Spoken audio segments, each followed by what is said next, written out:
The beast. We've cornered him. Draw your weapons. Prepare yourselves. Charge!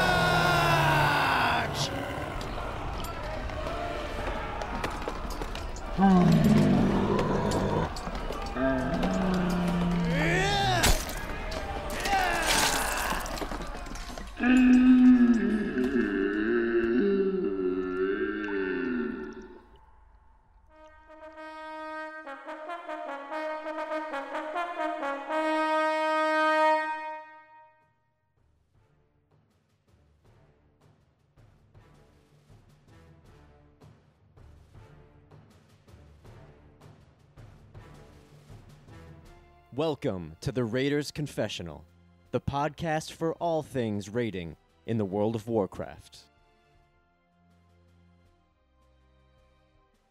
How's it going, everyone? Welcome back to episode 2 of the Raiders Confessional. My name is Ryan. I'm joined today by my co-hosts Dan and Cole. How's it going, guys? Hey. Hello. Awesome. So this week in WoW, we have been doing some kind of revamping of our guild structure until Tomb comes out for our raiding schedule. This week we made the decision to split our raid weeks between Nighthold and going back and doing some past content progression for WoW Progress.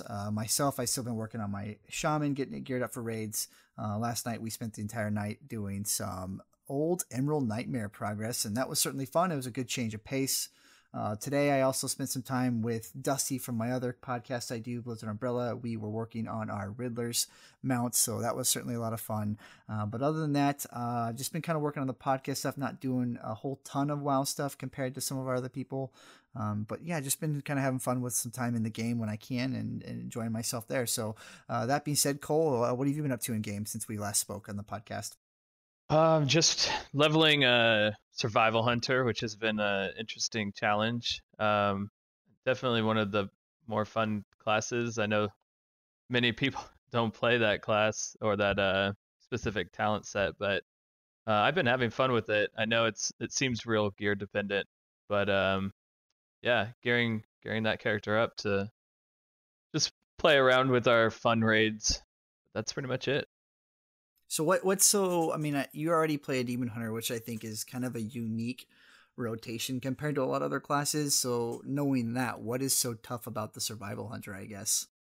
So I'm still trying to nail down the rotation, but it's more, I guess, single target focused in the aspect of you can't switch targets quickly or efficiently. But you do have a skill set that will allow you to, say, Mythic Plus, clear trash pretty quickly. Compared to the Demon Hunter, it doesn't seem as legendary dependent. There are definitely legendaries that help you with Mythic Pluses, and specifically like Call of the Wild for single target or raids. Just the Demon Hunter doesn't seem hard when compared to Survival Hunters and what they have to do to keep their dots rolling and their abilities at their max. It seems more punishing when you fall off. So, yeah. Anything else exciting in game for you? Fun. No, that's pretty much it. Just leveling alts. Yeah. What about you, Dan? Funny enough, I have not been in game very much this past week. Last week I finished up school, and then I got pulled into doing wedding stuff with the fiance, and the only real WoW time I've had was the raid after our podcast last week and last night's raid. So now the computer's back up and running, I'm just starting to get back into it this week. So let me ask you two guys this, since we're all three in the same guild currently, and I've already mentioned that we had made the change to do the old content. What are you guys thinking, and how do you guys feel about last night and moving forward? And the reason I ask this is, there's probably a lot of other guilds or people out there who are listening who, their group respectively might be in the same boat we are. And I know for the discussion that the officers had, we certainly made the decision based on the fact that we felt that this was going to be something that would kind of be a nice change of pace. And as much to my initial thoughts that I didn't want to do this or I didn't think it mattered, but I think it'll help our WoW progress rankings, which will help with recruitment, which I know for most of you listeners out there in the North American servers, especially, recruiting is just ridiculously tough. But so I guess, again, going back to what I started asking when I started this whole little rant here, what do you two guys think about last night and kind of doing this kind of stuff for our group during our what we would consider a progress rate night? No, I think it was a nice change of pace. I know we do, night hold every week, but going back and doing the old content and trying to either, I mean, not necessarily get achievements last night, but try to figure these fights out that we didn't really do as a guild before is pretty fun. I know we probably outgear them significantly now, but going back and seeing the mechanics that they did have, it was a pretty good time. I don't know, I enjoyed it. I think it was a good decision. I was surprised at the amount of upgrades people were actually getting in that raid. I got one myself, and I certainly was like, I didn't expect that at all. Yeah, that was definitely interesting, and it gives me a chance to get the corrupted souls or whatever they're called. Yeah. What about you, Dan? Well, I made the mistake of forgetting the Balance of Power quest before going in there. So the Monk, which is my newest tune, didn't get started cracking on that. Sads. But the actual fights and everything, it was actually very interesting to see how certain fights played out from when I had originally read them in anticipation of us going in there when it was current. Uh, Typically Ursoc, you use 3 tanks, and we ended up just 2 tanking it the whole time. No big surprise when we're sitting at 900 eye level, but it was actually kind of a still small worry in my mind when we went in there, and then actually having to use a 3rd tank on Renfarrell just to make the ease of things of me tanking ads and just having the other 2 tanks worry about everything else. It actually put a nice twist on everything, really. And I actually would prefer if Blizzard did more fights that would allow for 3 tanks instead of more of a crunch time on the DPS, just to give us a switch up. Like, we have people that can off tank, but they never get to freaking use it. So it was a nice change. Yeah. Yeah. Well, and it certainly definitely was. And one thing I noticed too when we were in there, which kind of I think will help segue into what we want to talk about today, but some of those fights, like, we certainly had no business beating the bosses using the strats or the organization we were doing because they felt very sloppy. But again, going back to what Cole said, we certainly outgeared it, and we weren't as strongly emphasizing performance of mechanics. We were just kind of having fun with it more so than we would on a progress raid night. So if people weren't standing things, we weren't getting upset or really focusing on trying to figure out what people were doing wrong, mainly because we one-shot all the bosses for the most part and didn't have to go back and figure out what we were doing wrong other than a couple of times. But it certainly it looked to me and it was like, okay, if this was current content and we had the eye level of gear that was indicative of that time period when those raid was current, we probably wouldn't have beat half the bosses we did just based on the fact that we were not performing mechanics cleanly. Would you guys agree or disagree with me on that one? I wholeheartedly agree with that, but it still goes back to just the flavor of them that made it interesting for me. But yeah, I would definitely say we did some things sloppy. Like the Renfurl fight comes to mind. Like, oh my gosh, the amount of spiders and poison we had on the Yeah. ground. It was like 3 to 4 times the amount of when we were doing heroic and doing them cleanly, you know? Well, even that fight still highlights that a lot of the player base doesn't understand mechanics, and they come into these raids. So we had to pick up 5 pugs, but they don't understand even simple raid mechanics. Like if there's a web on the ground, don't stand in that shit. If there's a transition, try not to kill the spiders on the bridge, or wait for the tank to group up the spiders and kill them before you go ham out on them. But we still had like people uh, just killing random things because they thought that was what you did, and I don't know. It still highlights that there a lot of the player base is still not used to fights like that or used to mechanics. Sure. Yeah, and I would agree with that. And it definitely hurt having the pugs, just because it was a struggle even getting them on Discord. And I'm pretty sure the one guy didn't speak a lick of English, which makes it hard when trying to tell him where to stand and stuff like that. But yeah, it certainly was a struggle. But that kind of brings me to the next point, which I really want to dive into today, with the point of this episode. Before we do that, though, I just kind of let everybody listening know the intent of this episode and moving forward is I'd like to start with kind of going over, today we're going to talk about raid prep. So starting with, somebody freshly hitting 110, whether it be at the beginning of the expansion or later in the expansion, and then what they need to do to get ready for a raid, and then also a raid group, what they need to do to get ready for a raid, whether it be the first raid of the expansion or like for us when Tomb drops, what are going to be some of the things that we might do in order to get ready for the raid.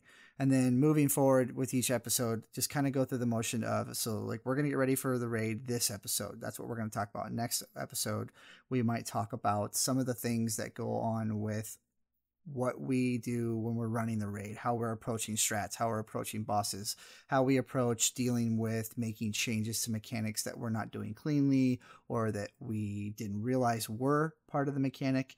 And we'll just kind of in a linear fashion go through start to finish what entails raiding. And then from there, we'll start diving more into specific deeper topics. But today I'd like to talk about what raid prep is. And then we will also move to an every other week format for those listening. But I felt that it was prudent that after last week's episode of kind of introducing the show, that we put another episode out pretty quickly, starting with today's topic of raid prep. So that being said, I'd like to kind of throw it over to, I'll start with you, Dan. What are some of the things that you, especially being, one of the tanks of our guild and a co-raid lead and officer, what are some of the things that you do individually to get ready for a raid? Starting with tunes, it's actually really different. Seems how I've been on 4 different tanks this expansion, and the Demon Hunter and Monk seemed very loose on the actual gear that you could use. I found the Demon Hunter a little wonky with its HP pooling, so it was strange to actually gear that one. But generally, I hone in on the main stats that are needed and just run the piss out of generally dungeons in the past. But this expansion in Legion, it's been world quests, the dungeon world quests that give gear, more or less just trying to maximize as much gear as you can, hoping for the stats, but it's not terribly too crucial to get to those benchmarks straight away on your initial raids at least. From there, that's when you start stacking your stats. I found with the monk it was easiest because it's just balance your stats the whole time. A little more focus on mastery.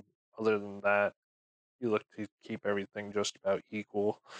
For the rating aspect of it, me personally, I bring 2 different foods with me, as well as flasks, my runes, and due to the fact that I'm a monk, I tend to transcend out to do my talent switching just because it puts me right back into instance. Don't waste too much time with it with all the rolls getting back. But the fact that I bring 2 different foods, it really is depending on what content we're doing. Progression fights, I generally start out with a lesser food, just due to the fact that they're dirt cheap to make.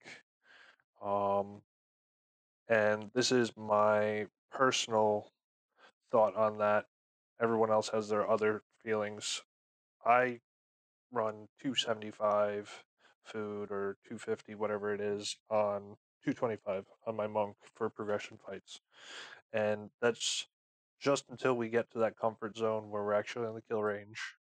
From that point, I switch it up to actual food. I start using pots more liberally. We generally select spots for when to use pot usage, or at least I kind of benchmark certain spots to make it okay. And once we get to those points where it's okay, this is no longer a checkpoint for, say, the group, we can start using a full pot here or lay off the pot if it's thought to be too much. It's kind of like a feeling out thing for me. And then once we actually get into kill range, it's you use the more expensive pot, you use the better food, and that's more or less my personal side on it. In the officer standpoint, I know Ryan and I have two different mentalities on it. He personally will talk about his, but me, I find trying to watch the videos actually overwhelming for myself. I prefer actually going through Icy Veins and Wowhead, reading their abilities, kind of feeling out how they tend to round out the room and the fight, giving you general tips on where you should stand. But until I actually see the room, it's more of a mental image from what's written. Because due to the fact that the final boss is nice and everything, but more times than others, we actually haven't ended up using their strats because it just doesn't work for our group. So I tend to shy away from them. I will tend to shy to the 2-minute tips from Line of Sight Gaming, and that just gives you the quick, dirty rundown of what's needed to know. I usually link them for the guild and everything. Other than that, that's more or less my prep. Sure. And so, well, actually, we'll dive into the theory on food and differences of opinion and approach in that respect next one. But I'd like to throw it over Cole, because I know, Cole, you certainly differ in motivation for raiding than Dan and myself.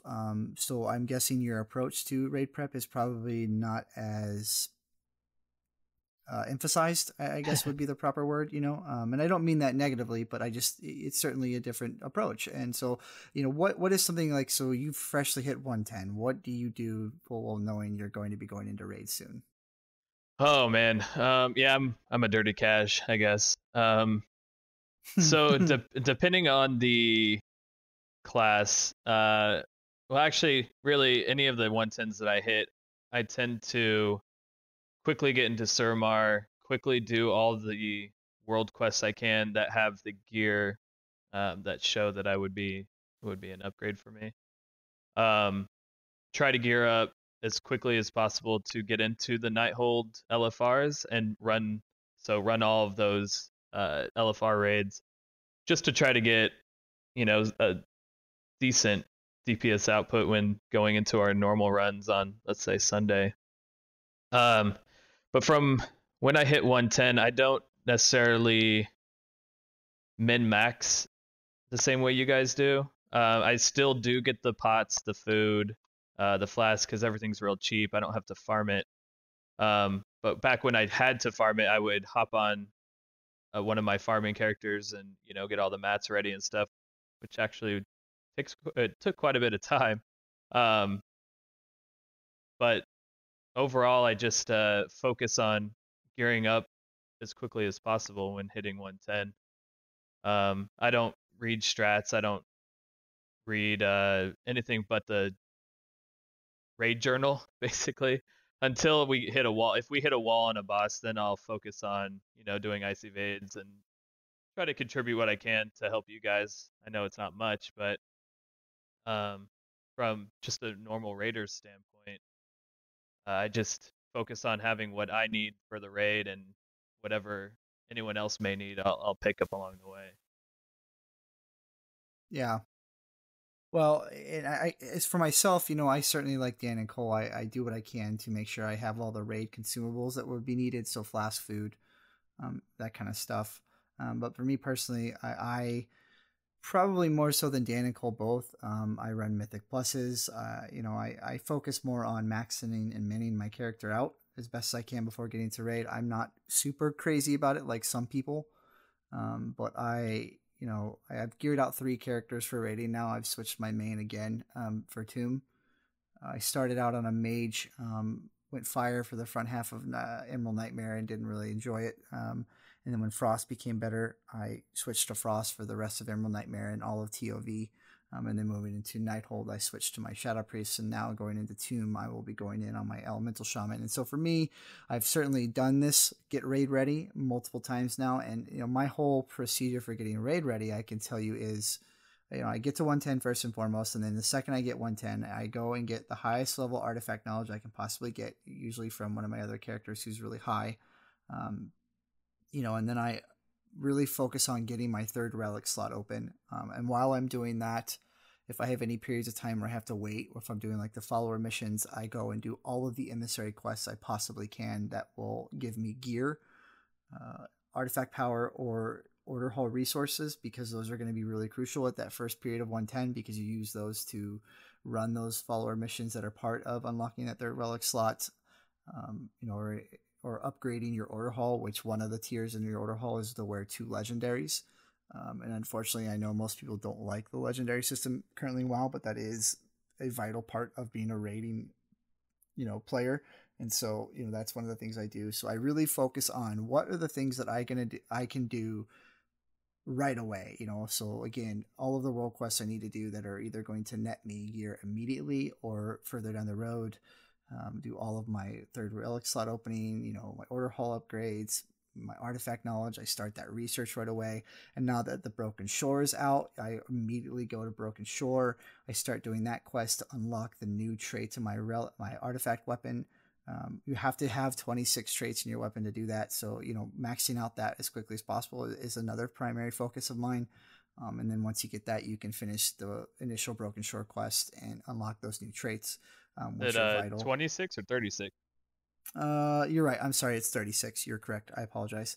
But doing all that stuff, doing the kind of what I call the necessary evils of Legion. I personally don't like the AP or legendary system, or even the artifact weapons, which ties into the AP system. I don't like the way they're set up. They are grindy, and it's just, to me, it's an added unnecessary step to getting raid ready.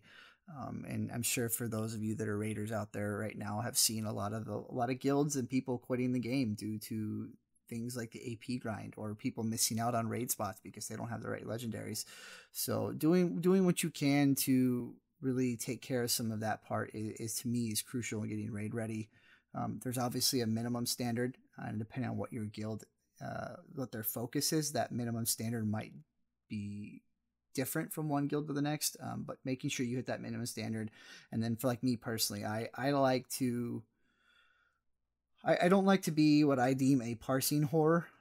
Mechanics first. You obviously can't parse if you don't down the boss. But I like to be able to do the best I can every time I'm in there. And I know Cole and I have talked to this off the show before, and he and I recognize that it's not as important to him as it is me per se. But it certainly is there. So, that's kind of what we all three do for individual level raid prep. But I'd like to at this time take a few minutes to kind of look at more of a collective raid prep for a raid team. And so, Dan and I obviously have a bit more to say on this subject, because the two of us are not only officers, but raid lead and co-raid lead. So I'd kind of like to start with Cole. What are some things that you might want to iterate to our listeners that would be pertinent to keep in mind when looking to raid prep, but keeping the group focus in the back of your head when you're doing this kind of stuff?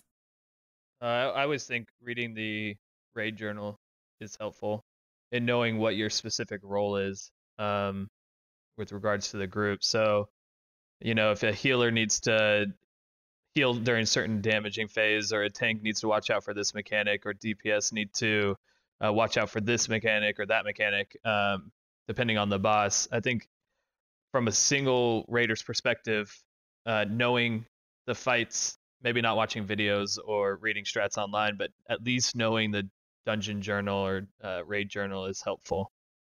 Yeah, and so I know Dan talked about the fact that I like to watch a lot of videos.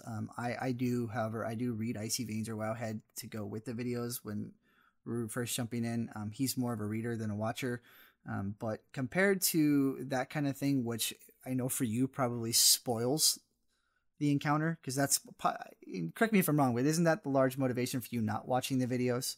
Yeah, I like to. Well, and just from our early raiding days, when we would go in there and there'd be no guides or videos on what to do. There was hardly any add-ons or anything, and people would freak out if you had heal bot because they felt like you were cheating. Like I like seeing a fight for the first time fresh without um, going through someone else's eyes. If that makes sense. I like to be the one to Sure. go in there and see it and be like, okay, this is what this boss does. This is a cool encounter. But if I watch video and video over it, it kind of spoils that, uh, I guess, nostalgia fun that I had going into a new boss. I can give Yeah. you that respect. Back in vanilla, I used to do the same thing until I got put into the top role. So it was all fun and games until you have to put on the big boy pants to lead everyone, and you kind of have to know what's going on. Yeah, yeah, and that's one. I mean, that's one of the main reasons why I never wanted to go to that role. Um, I want to experience the fights with everybody instead of having to sit there on my own and do it and learn it. I certainly, like Dan said, I can respect what your kind of mentality towards this whole approach is, Cole.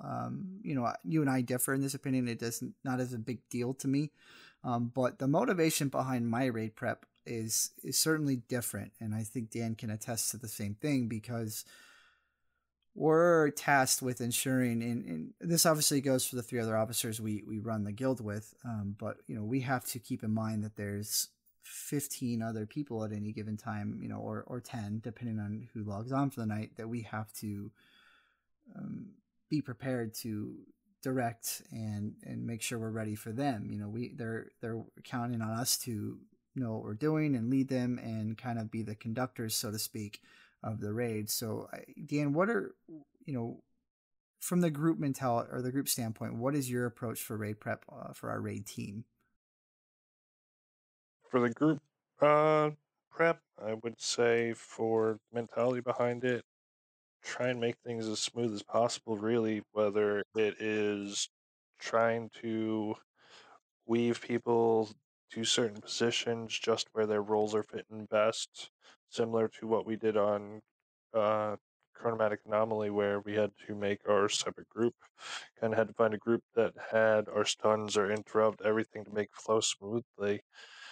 For a general standpoint, though, it's really just making sure that people are willing to work and everything. It really helps when we do get our backs against the walls, wiping on a boss that not only the officers are constructive, but the raid itself is constructive, because it really helps the officers see from a different standpoint. Because as officers, we're trying to watch just about everyone. Yeah, myself, I tend to watch the tanks, where our rogue, who's becoming a hunter in TOS, he watches our melee. Our warlock officer, he watches our range. But at the same time, we all kind of have our little hints at everything that's going on in the fight. Like, I can see, oh, so and so decided to bring the lashers on botanist to the opposite side of the room that we normally do, instead of running them towards the melee so the melee can actually help cleave them.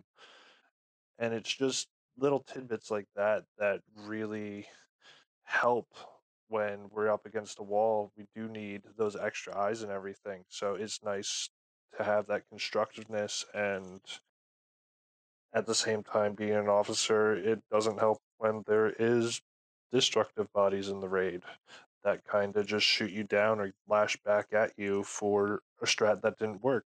It's part of progression. We're all there to learn and everything. So Yeah, and our approach is certainly different in the fact that when you look at some of these raiding guilds that are vying for world first, they're kind of the ones spearheading strats. They're getting onto the PTR and they're testing bosses out, and with the exception of Mythical Dan, most of these guilds went into each fight knowing exactly what their strat was going to be and what raid makeup they were going to have. And that certainly differs from even what I deem like the middle of the pack guilds.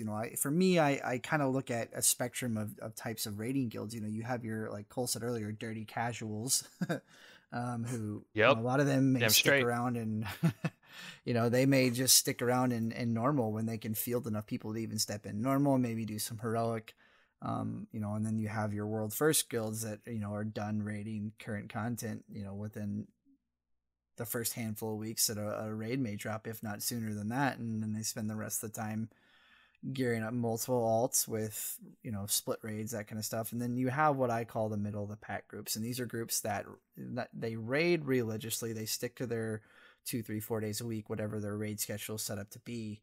And they are anything from heroic guilds to mythic guilds, and a lot of them don't finish content until later, the latter end of each tier before the next tier pops. And I would deem that we are probably in that middle of the pack. And so our approach is a bit different than, either end of that. Lucarity casuals may not even look up strats. They may all be like Cole, where they just go in blind and have fun experiencing the fights, and what they get done with is what they get done. And then, the world first guilds, like I said, they go in knowing every second of the fight, every square inch of the room that they may be in, and where they need to stand, when they need to stand there, that kind of stuff. And so, like, for me personally, when we go into these fights, my approach is, as being the raid lead, I certainly go through and I look at what kill videos are out there for us. One of my personal favorites, just because of the fact that it's short, sweet, to the point, super digestible, is the LOS gaming stuff that Tadva and Tovo do. They're really, really good.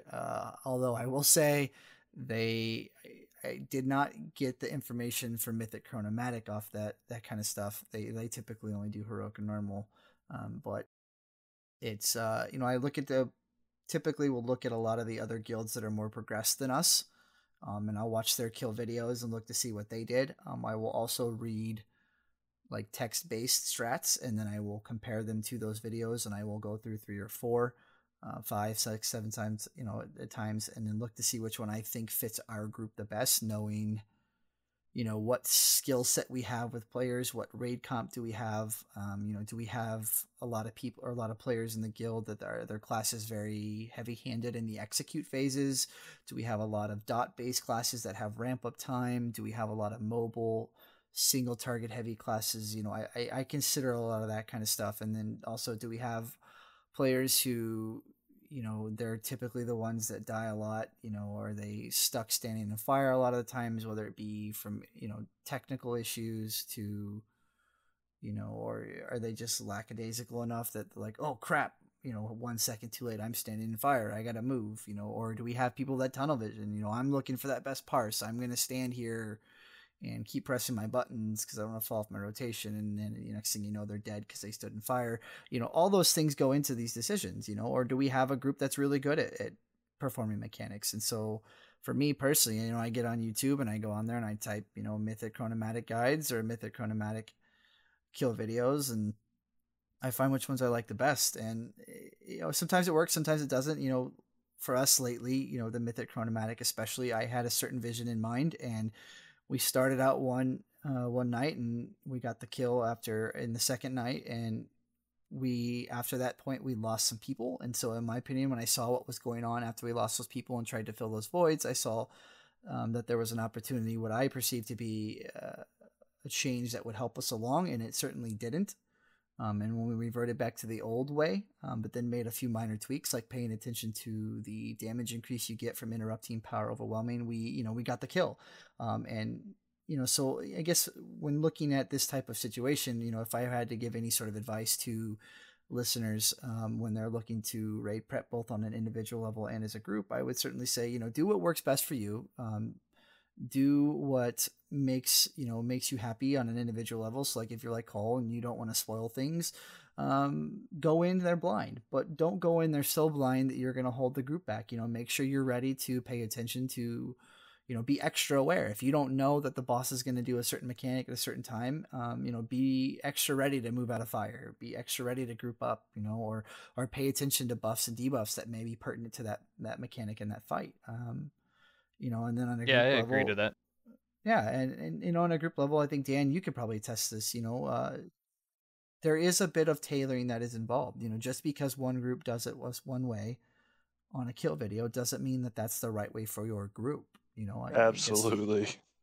I absolutely agree with you on that. And it's not just stress that you've come up with. Things in the past haven't quite worked my way. Like, I know from conversations with you when I first asked you to join joint raid lead with me, due to the fact that we originally just brought you on as an officer in the guild, and I was getting overwhelmed prepping for raids. And now that you and I kind of handle it hand in hand, it really works a lot smoother. But I personally, from I want to say Bastion of Twilight era, which is Cataclysm, till right before I asked you to help me with raid leading, I actually kept a raid journal. I have several notebooks at my house that have strats that I have actually sat down and written out with our players, a rough DPS layout, anything, just to make sense of it in my head, whether it was going off of the notes, anything that comes from bullet points, that comes from drawings, everything. And I used to sit at my desk explaining the initial fights, going through this notebook just with notes that I jotted down. And honestly, now that I'm back in school for engineering, for anyone that's willing to know a little bit more about me, I don't have time to put that together. We tried it with Emerald Nightmare, and I was getting swamped with strats, and that's when I asked Ryan to actually pick up the slack with raid leading with me. And things have gone great without my raid notebook, and it's nice. I jot little notes down in Exorcist raid tools just to keep track of certain things, and bam, we're successful to some degree. Yeah, To and some degree, that's yeah. it's kind of a funny point too, though you bring up, Dan. And when you look at the three of us, I would say I probably fall somewhere in the middle between the two of you, because you're very, very keen on prepping with physical things. So what I mean by that is you make physical notes by hand, or like tonight when we were talking, off the show, before we started recording, you were kind of giving me a hard time that I hadn't given you some of the topics ahead of time because you would have jotted notes down, that kind of stuff, and I know, Cole, I could literally ask you to hop on and hit record and not even tell you anything ahead of time, and you would probably just run with it. You know what I mean? Whereas for me, I probably lie somewhere in the middle of, as long as I just kind of know what I'm getting myself into, that's all I really need to know, and I can run from there. And I think that same thing kind of translates over to raid prep. Dan, like you said, you like to write notes down, and be extra prepared, because I think that feeling of something that comes at you that you weren't expecting is just like, oh my God, I on some level, I would got to believe that you don't really like it. It's overwhelming, And then, Scorpion all over again. yeah, exactly. And Cole, you're just like, oh my God, this is exciting. Oh my God, what hit me in the face? Why did I die from one shot? That's hilarious, And then I'm on the other end, I'm just shaking my head like, why is half of our raid dead? Like, oh my gosh, So Yeah, certainly, I think. mean, Go ahead. I don't know. I do write things down to a certain extent. I know you probably, I mean, just based off what I've said these last two podcasts, it probably doesn't seem like I care that much about it. But really, I do. When I was playing the Frost Mage just for fun, I would write down the rotation that I would do. The Demon Hunter, I would have to do the rotation and without the ring, and then once I got the ring, it completely changed how I played the class. So um, I do go into a raid with a certain excitement of learning the fight and finding out what's going to one shot me. But I do also take the time to, you know, find out where the fight is going to take a turn, or where when you don't stand and fire, you know what I mean? So there's still, even in my nonchalant, like casual way, there's still a lot that we have to do to make your guys' job successful.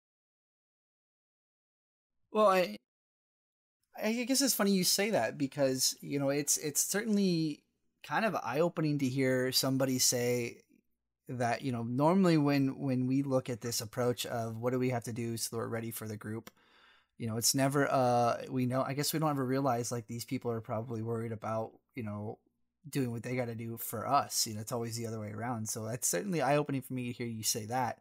Yeah, yeah. I certainly hope there's some level of that with all of our raiders, just because this is on some level competitive. It's that's part of what the excitement is of this higher level rating. Yeah, it does feel good when you get those 95 plus parses, even though you're not necessarily trying to do it every fight. when it does happen, you're like, holy shit, what did I do different then?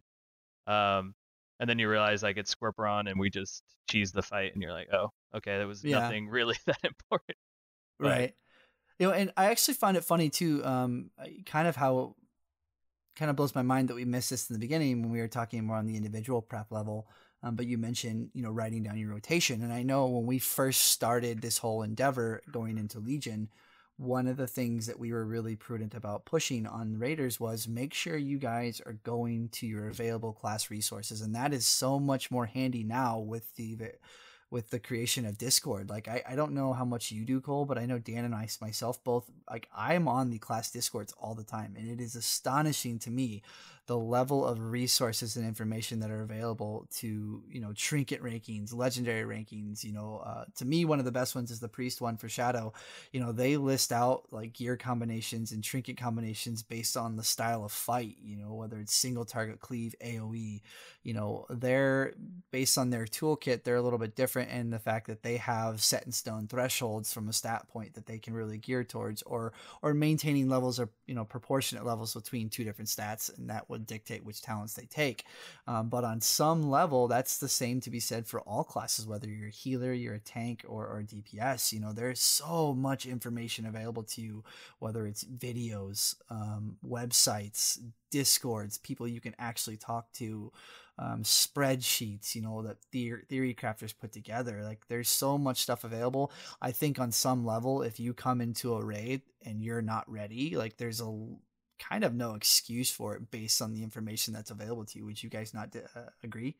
yeah, I definitely agree. I visit the Demon Hunter one pretty often when deciding which trinkets, because the trinkets are weird this expansion. Um, but you get down to the eye level of the trinket and which one you need to use in a certain fight, and those spreadsheets are immensely helpful. Just deciding what gear you have and then which trinkets complement that gear. It has it for demon hunters, hunters. I went to the hunter one when I was doing the survival gearing and everything like that, and it's just those things are helpful and definitely a plus. Sure. And Dan, so I think there's another thing that we would be prudent to talk about as officers. And Cole, maybe you can chime in with how this really affects you or how you feel about it. But I think one of the other things that we really have to focus on when prepping for raids, especially at the beginning of an expansion, is we have to make sure that the raid expectations are well known and aware of by our raiders, whether that be loot rules, attendance expectations, what our raid schedule is, what our the rate of progress we expect. But I think at the same time, we also have to mentally prepare ourselves for the fact that, we might need to change those to fit our, the current needs of our guild at any given time. I know right now we've had to certainly go back and readjust and relook at some of our policies just because we've lost people. We're getting to a weird slow point in WoW. Waiting for Tomb to drop, and so we've had to kind of try and respice things up or be malleable in the sense that some of our policies maybe are too rigid and people don't enjoy them, and from the long haul perspective it might not be conducive to running a successful group in the long run. What are your thoughts there, Dan? I would agree with that. Seems we've actually gone through a couple different revisions of our policy, just trying to make it a little more well known.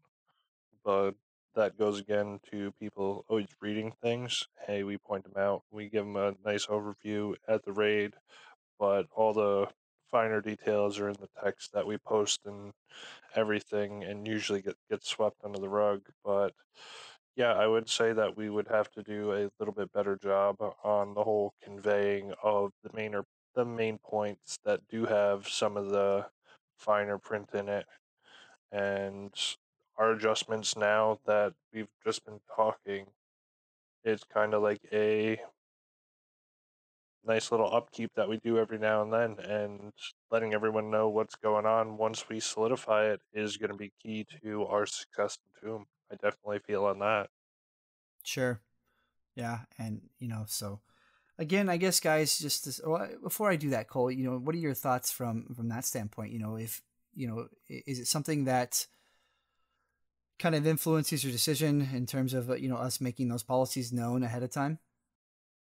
Oh yeah, for sure. I'm not gonna say it prevents me from raiding because that's a extreme. But it's definitely helpful when we know going in that it's going to be a loot council or master looter, and you guys decide um, based on attendance or based on number of a certain class or based on a role, who's going to get the gear, and then if it's an upgrade, is it an upgrade that's going to give you your 2-piece or your 4-piece? Does one person who has a 3-piece get that last piece to complete their 4-piece? Knowing all of that going in, I think, because this is a loot game, right? Sure. By the end of the day, yeah. By the end of the day, Wish it but wasn't.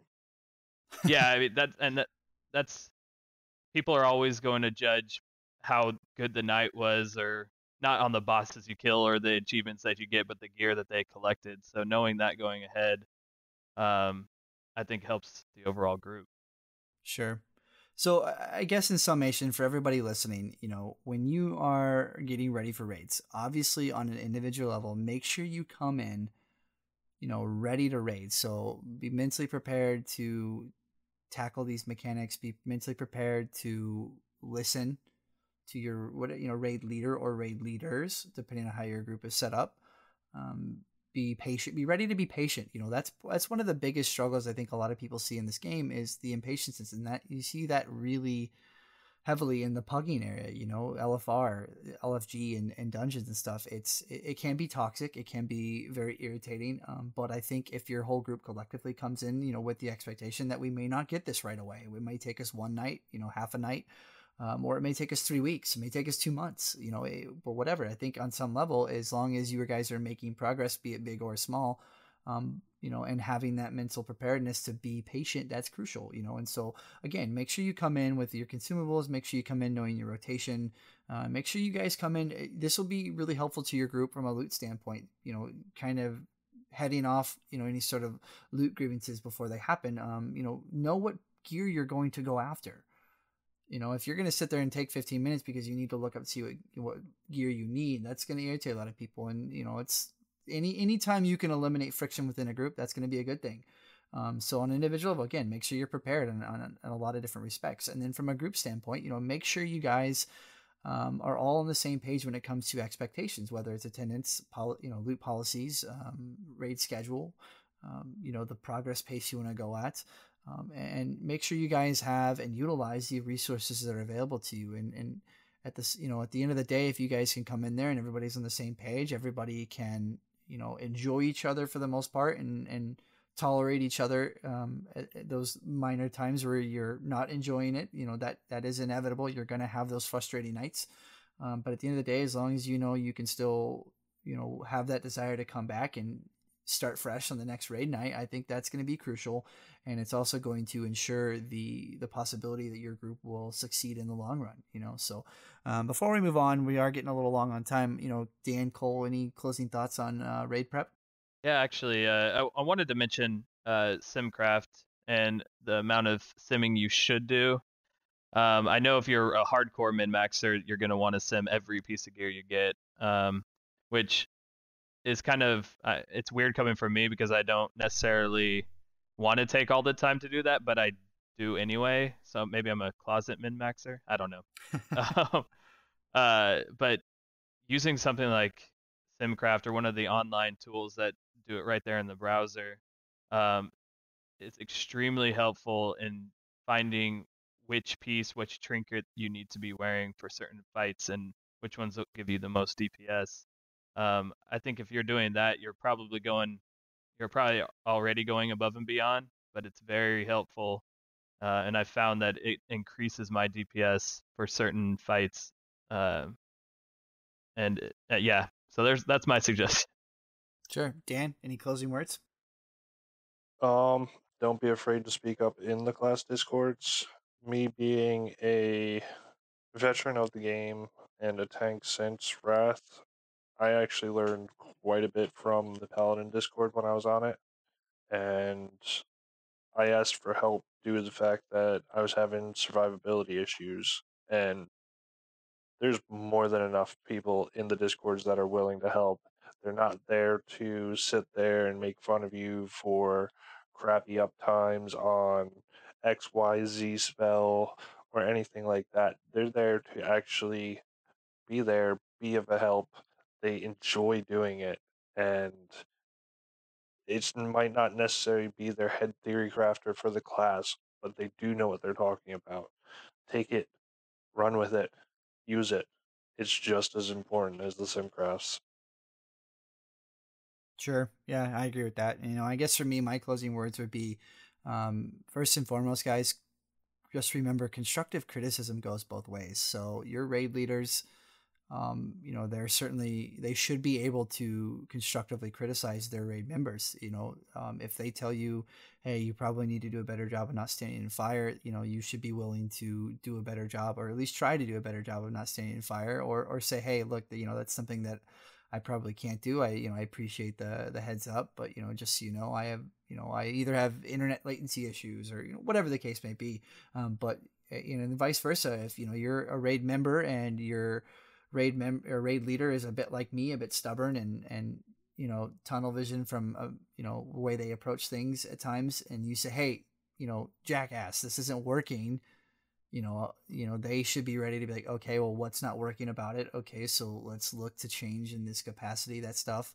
And then collectively as a group, you guys should all be willing to change how you approach raid fights. But at the same time, also be willing to bang your head against the wall, so to speak, for more than just a couple of pulls, because there is a good possibility, like, just because this last couple of pulls didn't go well, it may not be the strat that's not working. You have to give it a fair shot, and you have to be able to openly be aware of the fact that there may be a real possibility that it's individual players that aren't performing the strat properly, but at the same time, sometimes strats don't work. But for, at the end of the day, the biggest thing is, again, there is a group of people, and it's not just one or two people. So avoiding any sort of friction would be my one big piece of advice. So just try and be as respectful as possible. I know it's hard at times; things get heated, and but yeah, that would be my one piece of advice.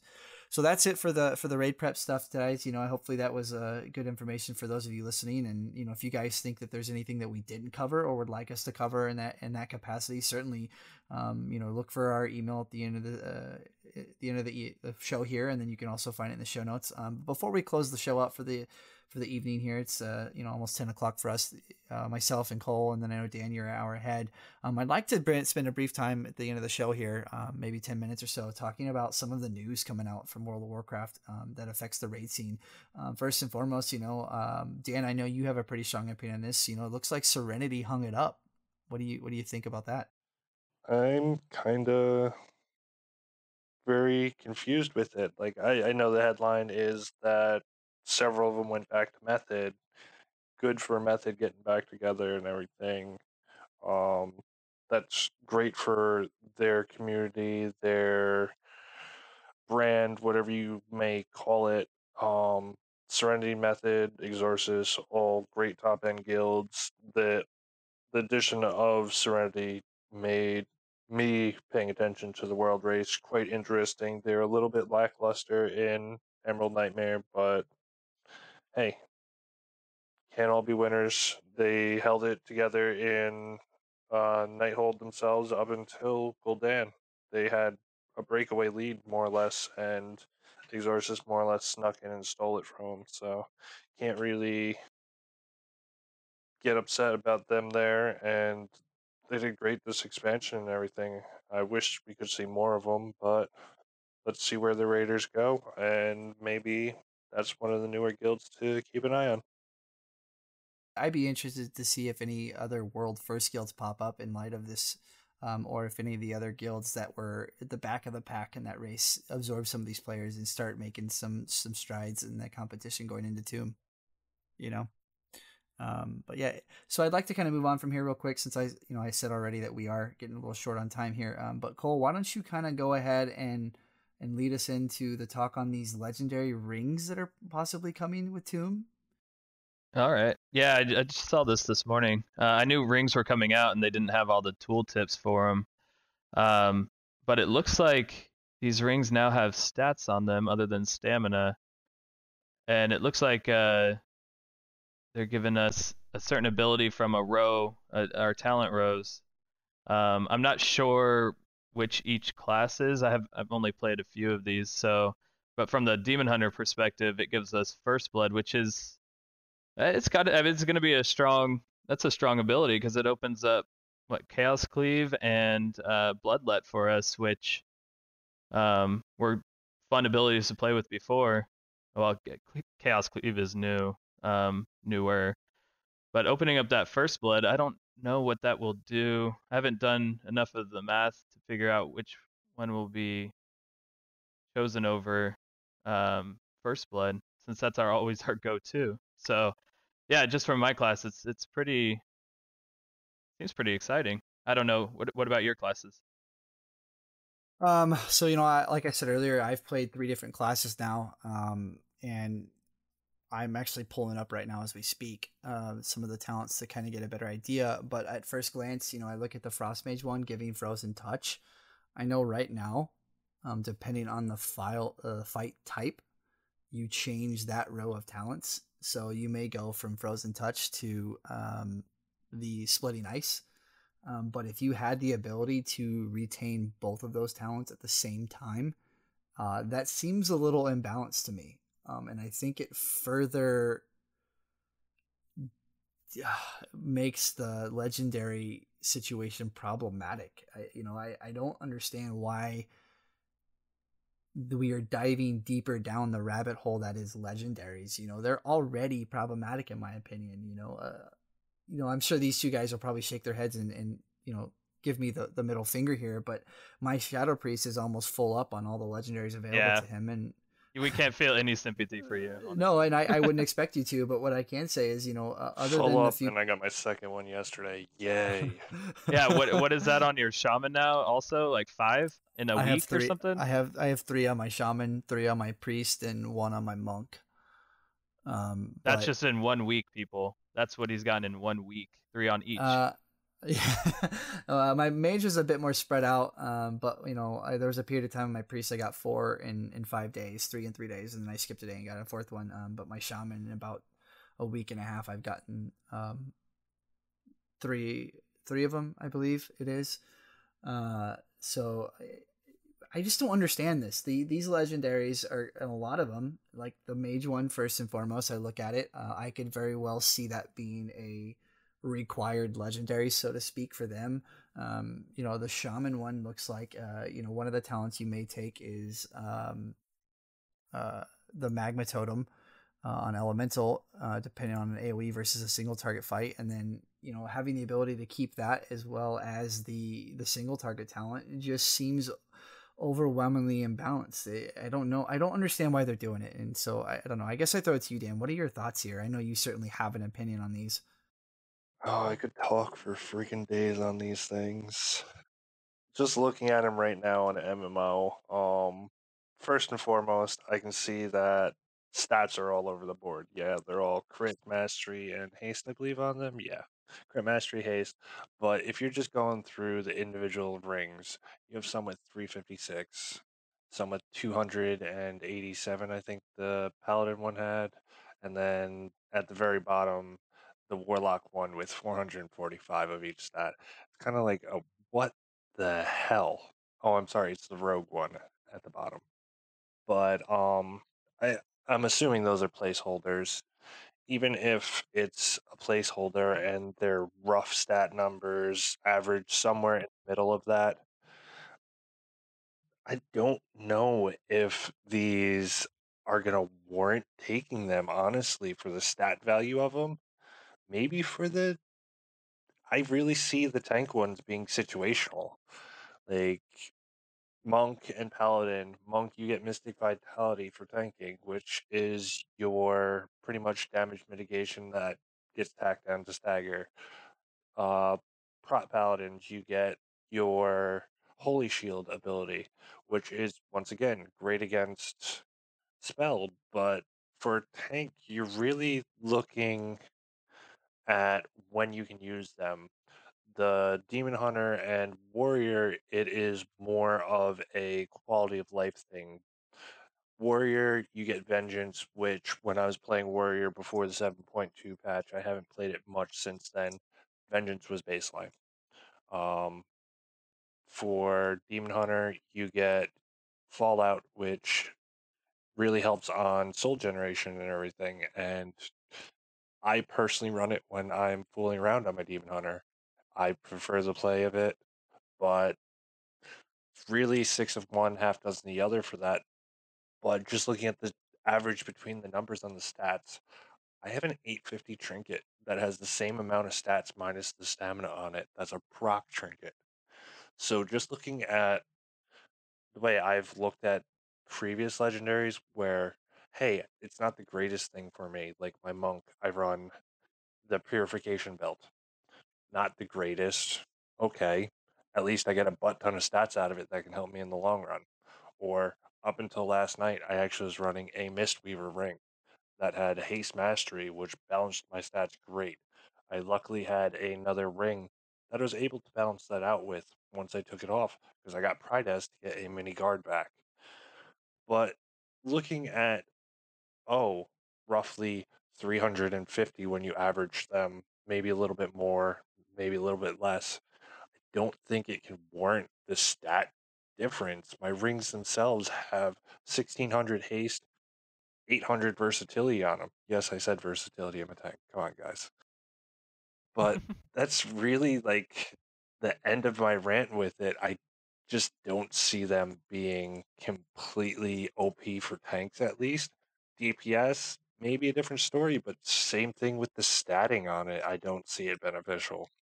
Yeah, I can certainly see. Like, I know everybody always, when you look at like even like Kill Jaden's Burning Wish, you have 3 stats. I personally don't like the idea of another unused trinket, but from the secondary stat standpoint, like yes, having 3 stats is nice, but unless they're in large enough quantities, like I don't know, I kind of see that as meh at best. Well, Ryan, right there, you said Kill Jane's Burning Wish, 3 stats. My Prides, 3 stats. But they at least give you enough of those 3 stats, where these rings, they're not even giving you 850 Right, level. right, and that's just like my Well, my pants and my shaman.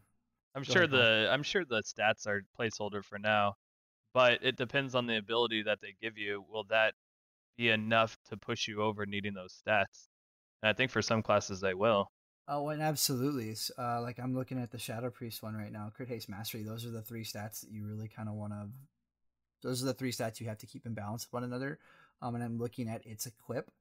If they can keep Twist of Fate just because of the ring and pick up Fortress of the Mind, like in my opinion, since they're a little bit lacking single target compared to some of the other classes, that really makes up for the not having the 4-piece bonus on tier 19 in my personal opinion, and take that with a grain of salt because I don't have the theorycraft information at hand, but at initial glance, like I could totally see this ring, when you go look at parses, some of the people on some of these single target fights that are parsing higher for some of these classes, from a DPS perspective, they're probably going to be using these rings. And so again, with the possibility alone that some of these rings may be a required legendary for certain classes and certain roles, like there's already too many legendaries as it is, and Cole, you can attest to this. Like having the ring for demon hunters is kind of vital, and you didn't have it for how long? And there were times where you were just almost miserable playing that class because you didn't have it. And luckily for you, and I don't mean to make that sound negatively, like we weren't a guild that really made that a requirement. Whereas Yeah, other no, guilds it's true. might. Yeah, having that ring is a huge quality of life improvement for my demon hunter. I mean, I know things are going to change with the next patch, but having to go out and get another ring, oh man, I can't do it. Well, I'll say this: when looking at what things Blizzard should focus on, knowing that there are still some legendaries out there that are what would be considered necessary legendaries for classes, Blizzard should be focusing, in my opinion, on bringing those back into balance with other legendaries so that people who don't have them can still be competitive. I know some of you may argue that they still can be, but we all know that when you are min-maxing, some of this stuff, it's absolutely a requirement. So in my opinion, they should be focusing on continuing to balance the current legendaries rather than adding a new one into the mix. Well, So and we go don't ahead. know, we don't necessarily know how we're going to get these legendaries yet. It may not be a Sure. drop. It may be the final boss or progression throughout Tomb or something. So it may be everyone gets this ring eventually. Yeah, I haven't that's read very true. anything. I haven't read anything that says otherwise. Yeah. I guess you have a fair point with that as well, Cole. I'll give you that one. Maybe it's their one last coup de grace from Tomb or something. We don't know. So it'll certainly be interesting to see how this all plays out. But yeah, like I said, we're getting along on time here, and I think we've certainly had some pretty good discussions tonight, both for raid prep. Kind of giving a quick tidbit on what's going on with Serenity, and then also looking at what possibly could be coming our way in these new legendary rings. So granted, again, take this with a grain of salt, listeners. This is still on the PTR stuff. It's not set in stone. But at this point, all we can do is wait and see what happens. So before we take off, again, Dan, you want to kind of let the listeners know where they can find you outside of the show? You can find me on Twitter at JacksonGad1125. Same thing on Twitch at JacksonGad1125. And once again, it's a Tuesday, Thursday, Sunday, 9 to 12 Eastern. Just look out for my going live. And then for those of you listening, if you want to find Cole, he's our resident podcast grump. He doesn't have any social media, so I have gone ahead and made the email account for the show his. Again, make any email, whether it pertains to him or not, attention Cole, which you can find us on the show at theraidersconfessional@gmail.com. Again, there's no apostrophe on the S. It's just theraidersconfessional@gmail.com. You can find the show on our Twitter at _TRC podcast. And myself personally, you can find me over at Blizzard Umbrella, my podcast I do with another friend of mine, where we talk any of the games under the Blizzard universe. Or you can find me on my personal Twitter, which is McIrish Gaming. Or you can also find me on my Twitch account, McIrish Gaming. I have all my computer and rig back up and running, so I should be getting some streams going here soon. But as for myself, as for Dan, as for Cole, this is episode 2 of the Raiders Confessional. We've certainly liked talking about the topic we did today, and we want to thank all of you for listening, and hope that you guys will stick around and tell your friends, because we're certainly going to keep moving forward with this show. And so with that being said, guys, thanks for listening. We will talk to you in the next episode. Goodbye. Yeah. Thanks and enjoy your raid week.